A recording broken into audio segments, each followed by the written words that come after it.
author, Gabor Mate. Gabor has an Order of Canada for his medical work and for his social justice writing. He also signed about a month or so ago a letter to the Canadian government asking for it to take action in this regard, along with a number of other individuals and organizations. We welcome Gabor. Thanks, Karen, and thanks, David. David used to be my rabbi, actually, at the synagogue that we attended when our children had their bar mitzvah. I'll keep my comments very brief. I visited the occupied territories 3 times, most recently in two years ago, when I went to work there with women who had been tortured in Israeli jails and were suffering post-traumatic stress disorder. I led a healing workshop for them. I've seen the occupation firsthand. As to the JNF, I'll make 3 comments about it. It is criminal, it is colonial, and it's racist. And I'm not making moral statements here. I'm speaking in a very objective sense of the meaning of those words. Criminal because it's the recipient of stolen goods. In 1948, the Palestinian population was deliberately expelled and dispossessed, their villages often destroyed, and certainly appropriated, their lands and goods and houses appropriated by the state. And this is in contravention of international law and UN resolutions. Those stolen properties were bought by the JNF for sale to Jewish settlers. This is in Israel.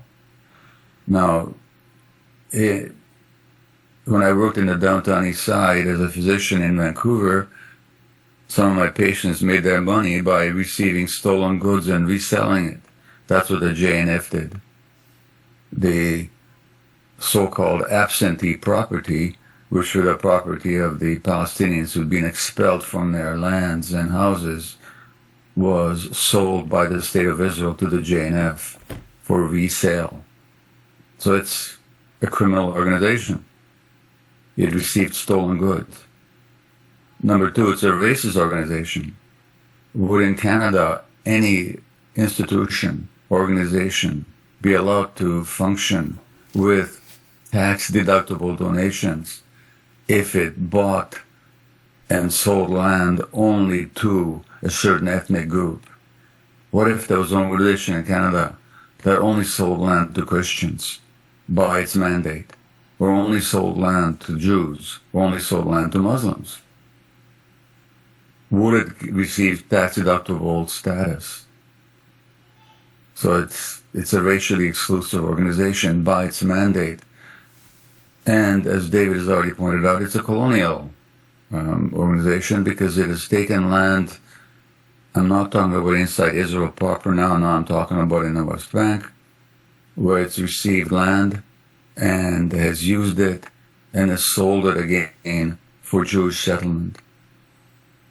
Now, so it's racist, it's colonialist, and it's criminal. Why should it receive tax-deductible status?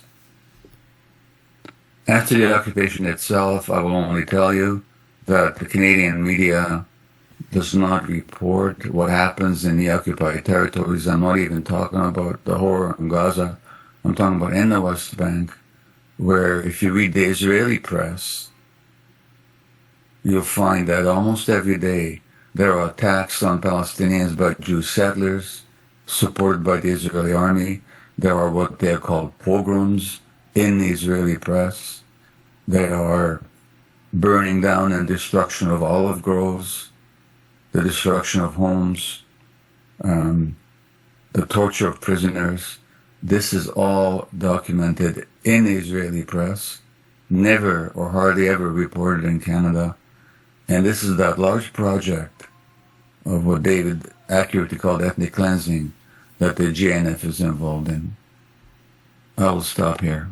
Thanks for listening.